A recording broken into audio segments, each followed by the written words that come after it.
The cold November rain matched the tears streaming down Violet Lancaster's face as she watched Yannick Morrison pack the last of his belongings into the battered sedan that barely ran most days, knowing this was the moment that would split her heart in two forever.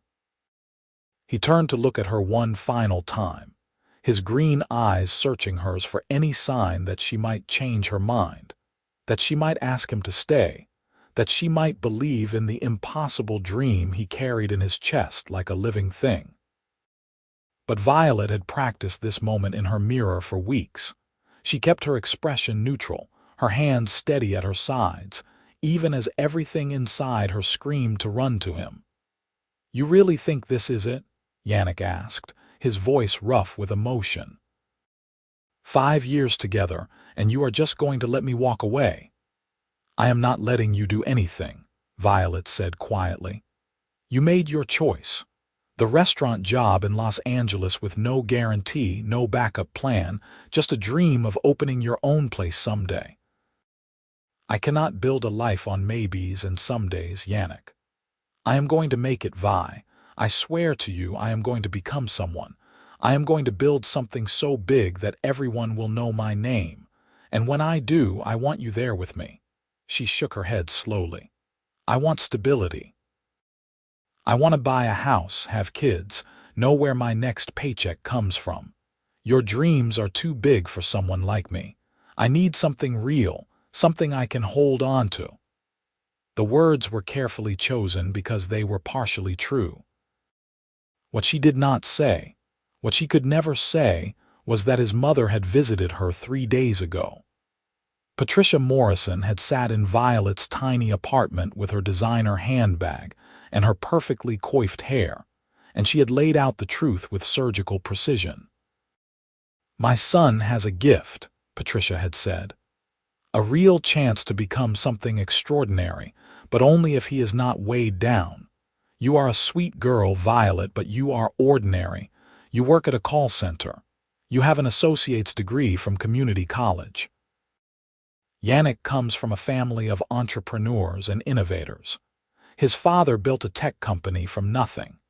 His grandfather revolutionized food distribution in the Northeast. If you love him, really love him, you will let him go before you become the anchor that drowns his potential. The words had cut deep because Violet had always felt them herself. She had grown up in a trailer park with a single mother who worked 3 jobs. She had clawed her way to anything resembling stability. Yannick, despite his current broke state, came from money. His family had money, connections, legacy. He was slumming it to prove something to himself, to prove he could make it on his own merit. But eventually, the gap between their worlds would show itself. So she hardened her heart and let him believe she was too practical, too afraid, too small-minded for his dreams. "Goodbye, Yannick," she whispered. He stood there for another long moment, rainwater running down his face, mixing with tears he did not bother to hide. Then he got in his car and drove away. Violet waited until his taillights disappeared before she collapsed on her apartment steps and sobbed into her hands, wondering if she had just made the biggest mistake of her life.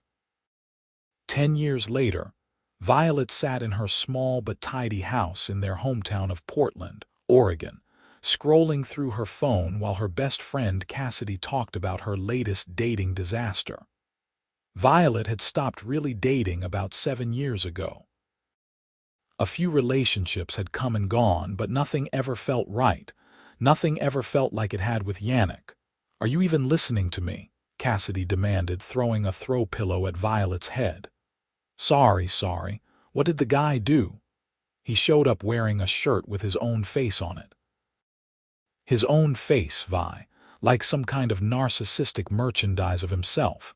Despite her melancholy, Violet laughed. "Okay, that is truly terrible. When are you going to get back out there? You are 32, not 90. You are gorgeous. You have your life together. You own your own home. Guys would line up." "I am fine the way things are," Violet said automatically. She had a good job now as an office manager for a dental practice. She had her house, her car, her rescue dog named Buttons. It was a nice life, a stable life, the kind of life she had always wanted. It just felt empty most of the time. "Have you ever looked him up?" Cassidy asked quietly. She was the only person who knew the whole truth about why Violet had ended things with Yannick. Well, most of the truth. Violet had never told anyone about Patricia's visit. No, Violet lied. She had looked him up approximately 1,000,000 times over the years. She knew that Yannick Morrison had worked in Los Angeles for 3 years as a sous chef at an upscale restaurant. Then he had disappeared from social media entirely for a while. When he resurfaced, it was with the opening of his first restaurant in San Francisco. Then a second, then a third. Then everything had exploded. Yannick Morrison was now one of the most famous restaurateurs in America. His restaurant empire, Morrison Hospitality Group, included 15 high-end establishments across major cities, 2 casual dining chains that were taking the country by storm, a line of gourmet food products in grocery stores, and a best-selling cookbook. He had been on magazine covers. He had been a guest judge on cooking competition shows. He had an estimated net worth that Business Insider had recently pegged at $2 billion. $2 billion. And Violet lived in a 3-bedroom ranch house with a mortgage and drove a 6-year-old Toyota. "I heard he might be coming back to Portland," Cassidy said casually, watching Violet's reaction. "There has been talk about him opening a flagship restaurant here, some kind of Pacific Northwest concept showcasing local ingredients." Violet's heart lurched. "That is just a rumor. Maybe. But wouldn't it be something? After all these years, running into him again. Portland is a big city. I am sure our paths would never cross." But Violet was wrong. 3 weeks later, she was at the grand opening of a new art gallery downtown. Her dentist boss, Dr. Harmon, was friends with the gallery owner and had given everyone at the office free tickets to the opening night event. Violet had not wanted to go, but Cassidy had insisted, even picking out Violet's dress, a deep burgundy number that hugged her curves and made her feel more sophisticated than she usually did. The gallery was packed with Portland's art scene and social elite. Violet was standing near a painting of the Columbia River Gorge, sipping champagne she did not really want, when she heard his voice. The artist actually hiked to that exact spot every morning for a month to capture the light just right. She would have known that voice anywhere, even after a decade, even if it was deeper now, more confident, carrying the weight of success and experience. Violet turned slowly, and there he was. Yannick Morrison had always been handsome in a rough around the edges way, with his dark hair perpetually messy and his jaw shadowed with stubble. But the man standing before her now was something else entirely. He wore a perfectly tailored charcoal suit that probably cost more than her mortgage payment. His hair was styled with effortless precision. He had filled out, his shoulders broader, his presence more commanding, but his eyes were the same bright green that had haunted her dreams for 10 years. "Violet," he said, and the way he said her name made her knees weak. "Yannick, I heard you might be coming to Portland. For a restaurant, yes, but also for this. The artist is someone I have been patronizing for years. She deserves the recognition." He gestured to the painting. "You look beautiful. You look successful," she replied, then immediately winced at how bitter it sounded. Something flickered across his face. "Can we talk? Not here. Somewhere private." Violet should have said no. She should have made an excuse and fled. But she found herself nodding. And then Yannick was guiding her through the crowd with a gentle hand on the small of her back, and they were stepping out into the cool evening air of the gallery's back courtyard. The space was small and intimate, lit with string lights and surrounded by potted trees. They were alone. Yannick turned to face her, and for a moment neither of them spoke. 10 years, he finally said. 10 years, Vi, and I still think about you every single day, her breath caught. Yannick, do not. Why not? What do I have to lose now? You already broke my heart once, might as well know if it can be broken twice. You did amazing things. You built an empire. You proved everyone wrong. I proved you wrong, he said quietly. That is what I wanted. I wanted to come back here and show you that I made it, that I became everything I said I would, that my dreams were not too big, they were just big enough. Guilt crashed over Violet in waves. It was not about whether you could do it. I always knew you could. Then why? The question hung in the air between them, heavy with a decade of pain. Why did you give up on us? Violet looked down at her hands. Because I was not enough for you. Because your mother told me I would hold you back, and I believed her. Because I loved you so much that I would rather destroy us than watch you resent me later when you realized I was the thing standing between you and your destiny. The silence that followed was deafening. When Violet finally looked up, Yannick's expression had gone from confused to furious. My mother came to you. She was not wrong, Yannick. Look at you. Look at what you built. Would you have done all that with me dragging you down? You think I built this because you left? His voice was rough. Violet, I built this to fill the hole you left behind. Every restaurant, every deal, every dollar, it was all just me trying to feel something other than empty. And it never worked. Not once. Tears burned in Violet's eyes. That is not fair. None of this is fair. You made a decision for both of us based on my mother's poison. Did it ever occur to you to trust me? To trust us? I was 22 years old from nothing, and you were this brilliant, talented man with the world at your feet. Your mother showed me exactly how small I was in comparison. Yannick stepped closer, and Violet could smell his cologne, something expensive and woodsy that made her light-headed. You were never small. You were everything. You were my reason, and she took that from both of us. I let her take it, Violet whispered. I made the choice. I own that. Then make a different choice now. His hand came up to cup her face, his thumb brushing away a tear she had not realized had fallen. I came back to Portland for the restaurant, yes, but also because I found out you were still here, still single, still, maybe, possibly within reach. Her heart was hammering. You looked me up every single year. Every birthday, every Christmas, every time something great happened, I would search your name just to see, just to make sure you were okay, just to torture myself with what I lost. Yannick. His name came out as barely a breath. Tell me you did not feel anything when you saw me tonight. Tell me the last 10 years erased what we had. Tell me you are happy without me, and I will walk away. I will never bother you again. But if there is even a chance, even the smallest possibility that we could find our way back to what we had, I am here. I am all in. I have always been all in with you. Violet felt like she was standing on the edge of a cliff. Behind her was safety, the comfortable numbness she had cultivated for a decade. Ahead was freefall, terrifying and exhilarating and entirely uncertain. I am not the girl you remember, she said. I have changed. Good, I have changed too, but some things do not change.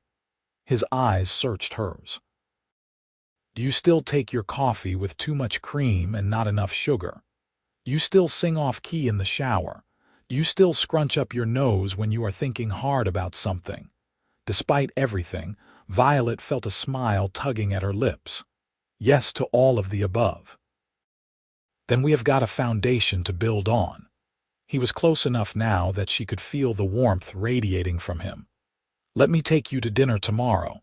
Let me show you who I have become. Let me learn who you have become. One meal. No expectations beyond that. It was a terrible idea. It would only reopen wounds that had barely scabbed over. It would disrupt the careful, safe life she had constructed.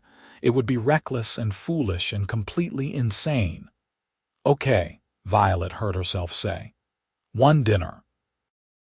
The smile that broke across Yannick's face was like sunrise, and Violet felt something in her chest crack open for the first time in 10 years.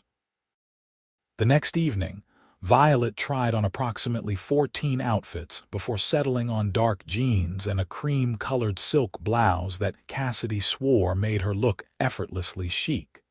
She felt anything but effortless. She felt like a bundle of nerves wrapped in expensive fabric. Yannick picked her up at 7 in a sleek black Tesla that probably cost more than her house. He wore jeans and a navy Henley that showed off his muscular frame, and Violet momentarily forgot how to form words. "You look incredible," he said, opening the car door for her. "Where are we going?" "You will see." They drove through Portland as the sun set, painting the sky in shades of orange and pink. Yannick told her about his newest restaurant concept, about the team of architects and designers working to transform a historic building in the Pearl District into something spectacular. "We are focusing entirely on Oregon ingredients," he explained. "Seafood from the coast, produced from the Willamette Valley, beef from eastern Oregon ranches. I want to celebrate everything this region has to offer." "It sounds amazing, but why come back here? You have restaurants in New York, Los Angeles, Chicago. Portland is not exactly the biggest market." Yannick glanced at her, and something in his expression made her heart skip. "Portland is home, and home started mattering to me again." They pulled up to a building that Violet did not recognize at first, but then she realized they were on the outskirts of the city, near a nature preserve. The building itself was small and rustic, all wood and glass, with lights glowing warmly from inside. "What is this place?" Violet asked as Yannick helped her out of the car. "Something I have been working on. It is not open yet. It will not be for another month, but I wanted you to see it." He led her inside and Violet gasped. The interior was stunning, with exposed beam ceilings, a massive stone fireplace, and floor-to-ceiling windows that looked out over a forest vista. There was only one table set up, positioned right in front of the windows, complete with candles and fresh flowers. "Yannick, this is too much. This is nothing compared to what I wanted to do, but my assistant talked me down from the helicopter and string quartet." He grinned at her. "Come on, let me cook for you." "You are cooking." "I am a chef, Vi. It is kind of what I do." He led her to the table and poured her a glass of wine, then disappeared into the kitchen. Violet sat in stunned silence, watching the last light fade from the sky and stars begin to emerge. Soft jazz played from hidden speakers. It was the most romantic thing anyone had ever done for her, and they had not even eaten yet. Yannick emerged periodically to bring her courses. First, a delicate salad with local pears and hazelnuts. Then a perfectly seared halibut with a sauce that tasted like the ocean and heaven combined. Then a beef dish so tender it melted on her tongue, served with roasted vegetables that somehow tasted like the essence of autumn. "This is incredible," Violet said after each course, and Yannick just smiled and returned to the kitchen. When he finally sat down across from her for dessert, a chocolate creation that should have been illegal, Violet felt overwhelmed by the entire experience. "You did not have to do all this," she said. "Yes, I did. Do you know how many times I imagined cooking for you again? How many nights I lay awake wondering if you even remembered me?" "I never forgot you," Violet admitted. "I tried. I dated other people. I built my life. But nothing ever felt right because none of them were you." "My mother had no right to interfere," Yannick said, his jaw tight. "When I found out last year what she had done, I stopped speaking to her for 6 months." "How did you find out?" "She got drunk at a family dinner and let it slip. Said she did us both a favor. Said you would have been a distraction I could not afford." His hands clenched into fists on the table. "I told her she stole 10 years from us. 10 years we could have built together." But maybe she was right, Violet said quietly. Maybe you needed those 10 years alone to become who you are. Or maybe I would have gotten here faster and happier with you by my side. He reached across the table and took her hand. We cannot know what would have happened. All we can control is what happens next. I am scared, Violet confessed. Your world is so big now. Private chefs and magazine covers and billions of dollars. I am still just me. Just you. Yannick's voice was incredulous. Violet, you are the woman who worked full-time and went to school at night to better herself. You are the woman who volunteers at the animal shelter every weekend. You are the woman who sends birthday cards to everyone you have ever met, because you know what it feels like to be forgotten. You are the woman who laughs at terrible movies and cries at insurance commercials and makes the world softer just by existing in it. Just you is everything. The tears came then, and Violet did not try to stop them. I missed you so much. Every day. Every single day. Yannick stood and pulled her up from her chair, wrapping his arms around her. She buried her face in his chest and let herself feel everything she had been holding back for a decade. His hand stroked her hair and he murmured soft words against her temple. I have got you, he whispered. I am not going anywhere, not this time, not ever again if you will let me stay. Violet pulled back just enough to look up at him. This is crazy. We have been apart for 10 years. We are different people now. Then let's get to know each other again. Let me take you on dates. Let me make you laugh. Let me prove that what we had was not just young love, it was the real thing. And if it does not work, it will work, he said with absolute certainty. Because I have spent 10 years building an empire, and none of it meant anything without someone to share it with. You are what I have been missing. You are what makes the success matter. Violet made a decision then, standing in the middle of this beautiful restaurant that Yannick had built, wrapped in the arms of the man she had never stopped loving. She decided to be brave. She decided to trust. She decided to stop letting fear make her choices. Okay, she said, let's try. The kiss that followed was worth every tear, every lonely night, every moment of heartbreak. It was coming home. Over the next few months, Yannick courted Violet with the same intensity he brought to everything in his life. He took her to the symphony, to hiking trails, to cooking classes where they laughed over burnt soufflés. He introduced her to his staff and valued her opinions on everything from menu design to interior decor. He showed her the plans for his Portland restaurant and asked what she would want to eat there. But he also made space for her life.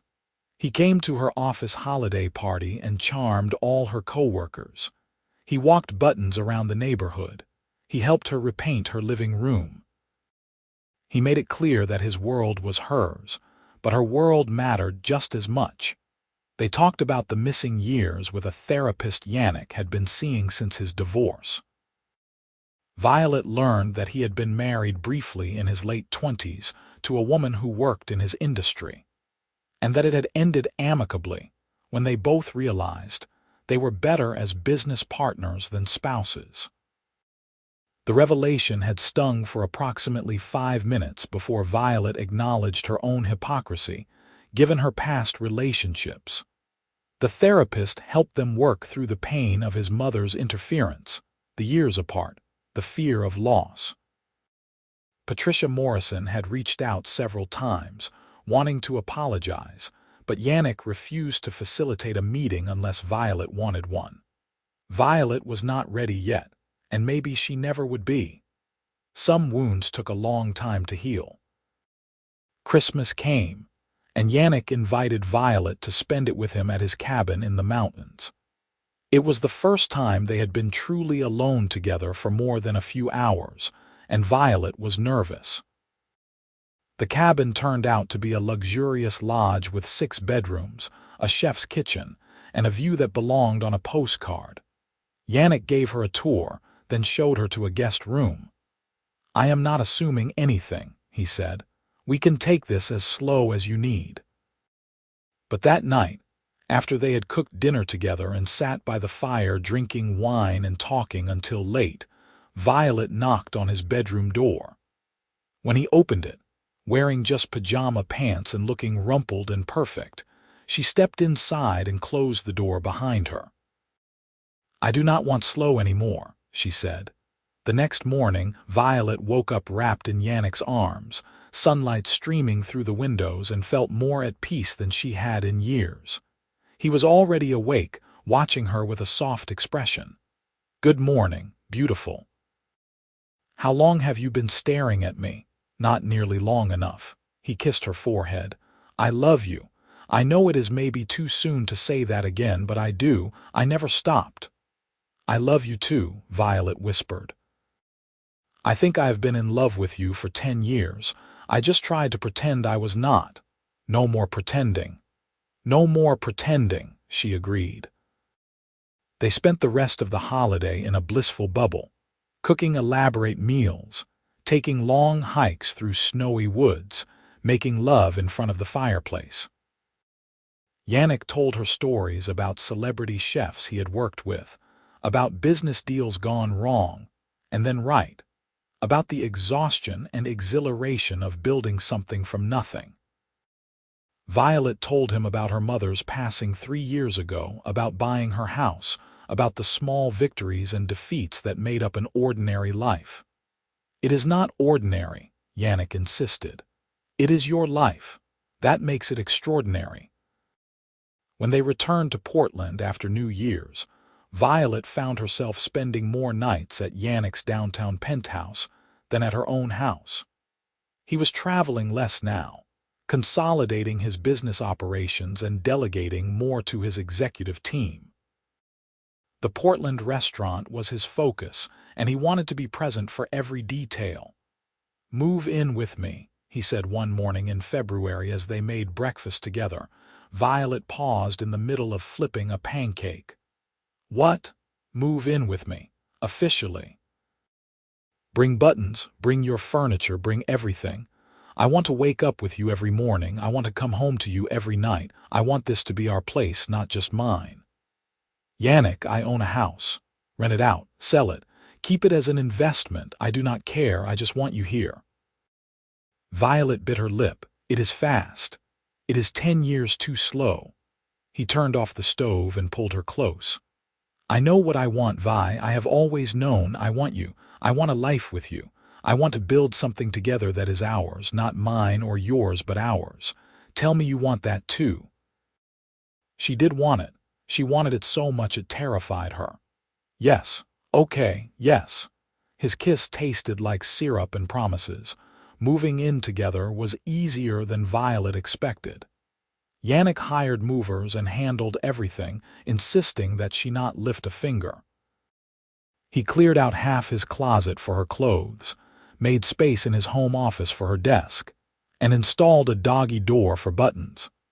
He treated her possessions with care, asking where she wanted things placed, making sure she felt like the penthouse was truly theirs. "I have been thinking about the restaurant," he said one night as they lay in bed. "I want you to help me run it." Violet sat up, startled. "What? Not the cooking side? I have a chef for that, but the business side. You managed a dental office for years. You understand operations, scheduling, personnel. I want someone I trust overseeing the front of house, and I trust you more than anyone. I do not know anything about restaurants. I will teach you. It would mean quitting your job, but I would pay you twice what you are making now, plus profit sharing." It felt like too much, too fast, like she was becoming dependent on him financially. "I do not know." Yannick sat up too, his expression serious. "This is not charity, Vi. I need someone smart and organized and personable. You are all those things. If we were not together, I would still want to hire you. But we are together, and that makes it better because I get to work with someone I love. What if it does not work out? What if we fight and I have given up my career? Then you would have restaurant management experience on your resume and excellent references," he pointed out. "But it will work out. We are going to make it work out. Violet thought about it for 3 days before saying yes. Dr. Harmon was disappointed but understanding, and she gave a full month's notice.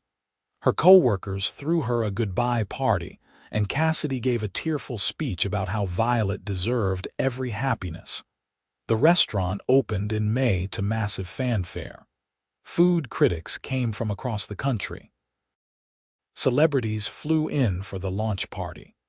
The Portland Tribune called it the most anticipated restaurant opening in the city's history. Violet was terrified she would mess something up, but Yannick's confidence in her was unwavering. He had hired an experienced team to support her, and they trained her on everything from reservation systems to customer service protocols. She discovered she loved the energy of the restaurant business, the constant motion, the challenge of keeping hundreds of moving parts synchronized. On opening night, as Violet surveyed the packed dining room full of happy customers, Yannick came up behind her and wrapped his arms around her waist. "You did this," he murmured in her ear. "We did this." "Together," he agreed. The restaurant was a massive success. Within 3 months, they had a 6-week wait for reservations. Food and Wine magazine featured them in their fall issue. Yannick was fielding offers for a cooking show, though he kept turning them down. "I am done chasing the next big thing," he told Violet. "I have everything I want right here." They fell into a rhythm, working together during dinner service, then coming home late and unwinding over wine and takeout. They traveled on weekends, exploring the Oregon coast and the Cascade Mountains. They hosted dinner parties for friends, and Violet finally felt like she had a community again. One evening in October, exactly a year after they had reconnected at the gallery, Yannick took Violet back to that same spot.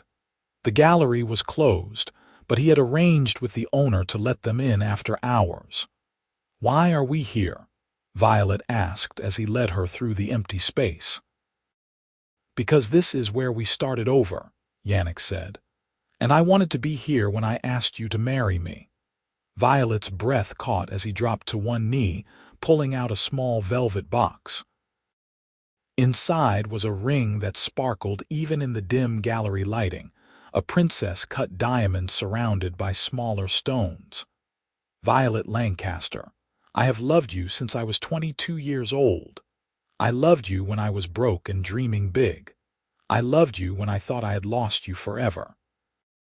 I loved you through 10 years of missing you so much I could barely breathe. And I love you now more than I thought it was possible to love another person. You are my best friend, my partner, my home. Will you marry me?" Through happy tears, Violet said, "Yes, 1,000 times yes."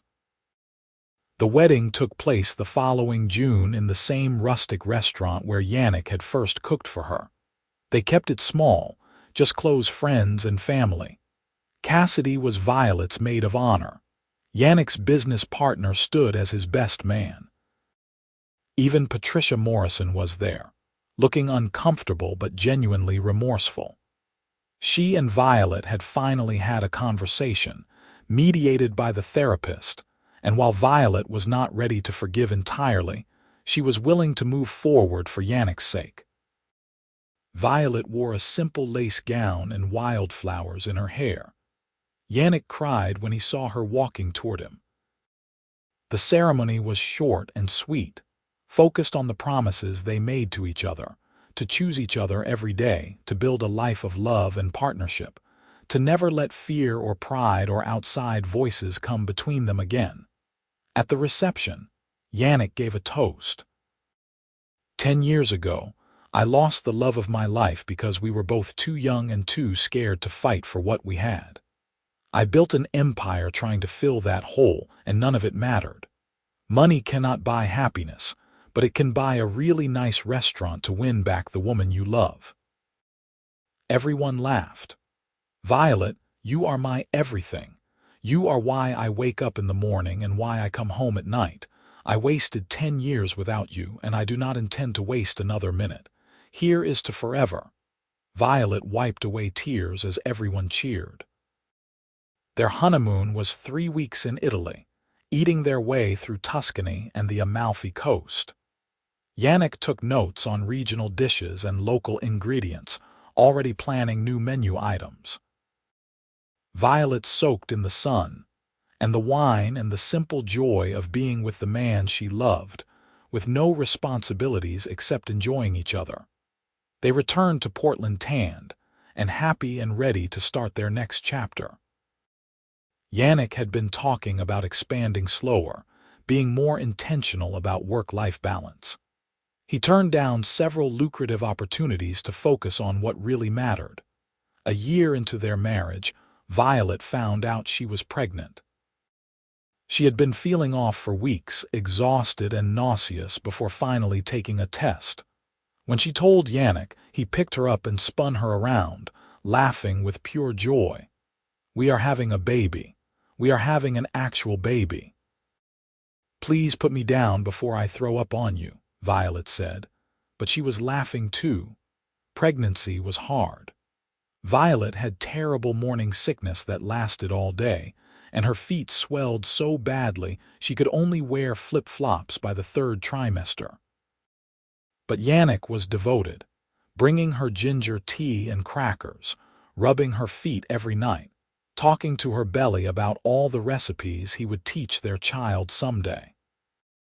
They found out they were having a girl, and Yannick immediately started planning a nursery that Violet had to talk him down from because it involved custom murals and furniture imported from Italy.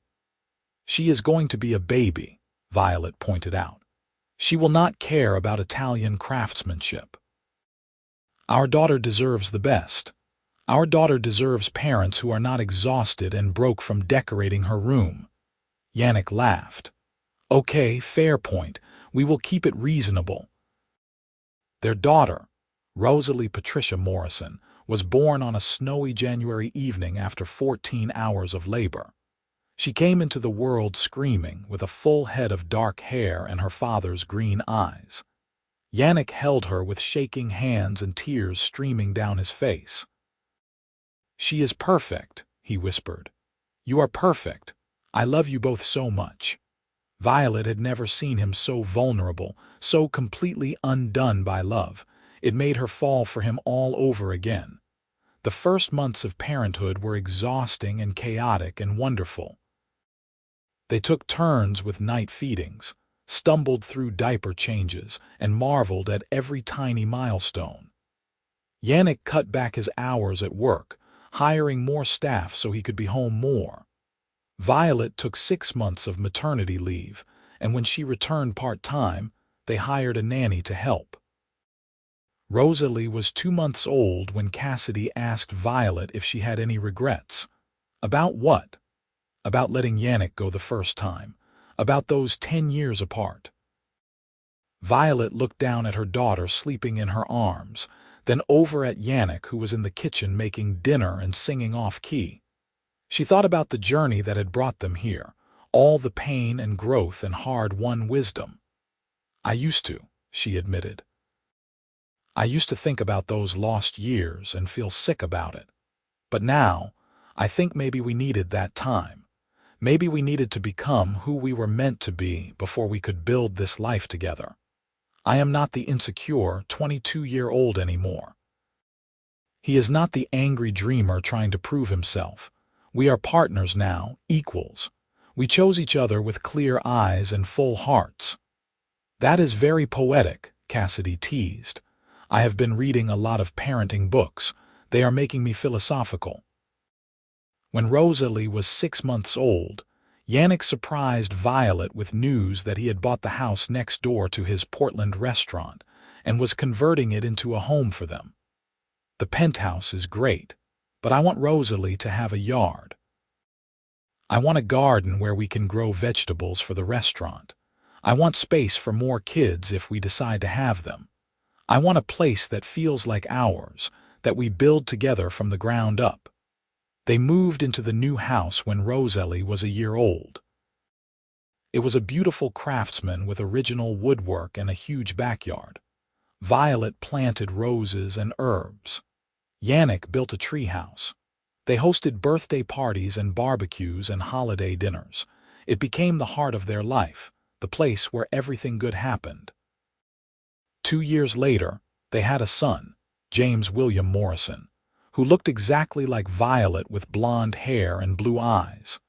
He was a calm baby compared to his sister's dramatic entrance into the world, and he smiled at everything. "We make good kids," Yannick said, watching their children play in the backyard. "We make a good team," Violet corrected.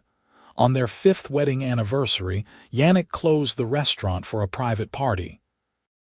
He invited everyone who had been part of their journey, from old friends to staff members to Violet's co-workers from the dental office. He stood up to give a speech, holding a glass of champagne. "5 years ago, I married the love of my life. It was the best decision I ever made, but it would not have been possible without some hard lessons. 10 years before that, I lost her because we were too young and too scared to see what we had. My mother interfered." He nodded toward Patricia, who looked down at her hands. "And we let outside voices matter more than our own hearts." He turned to look at Violet, his eyes shining. "But we found our way back. We chose each other again with full knowledge of who we were and what we wanted, and we have built something beautiful. 2 kids, a thriving business, a life full of love and laughter and occasional chaos. Vi, you are my partner in every sense of the word. You make me better. You make everything better. Here is to 50 more years of building our life together." Everyone applauded. Violet stood and kissed him, tasting salt from happy tears, hers or his she could not tell. Later that night, after their guests had gone home and the kids were asleep, Yannick and Violet sat on their back porch under the stars. She was tucked against his side, his arm around her shoulders, and everything felt right with the world. "You ever wonder what would have happened if we had stayed together the first time?" Violet asked. "Sometimes. But then I think we probably would have struggled more. I was so driven back then, so focused on proving myself. I might have taken you for granted. We might have grown to resent each other. Or maybe we would have figured it out together." "Maybe," he agreed. "But I like the story we got. It is messy and imperfect and real. We earned this." "We did earn it," Violet said softly. She thought about that girl standing in the rain, watching her future drive away. She had made the wrong choice for what she thought were the right reasons. But in the end, love had found a way. It had taken 10 years, $2 billion, and a lot of courage, but they had found their way back to each other. "No regrets?" Yannick asked. "Only that it took us so long, but we have got time to make up for it now." "All the time in the world," he promised, and kissed her under the stars.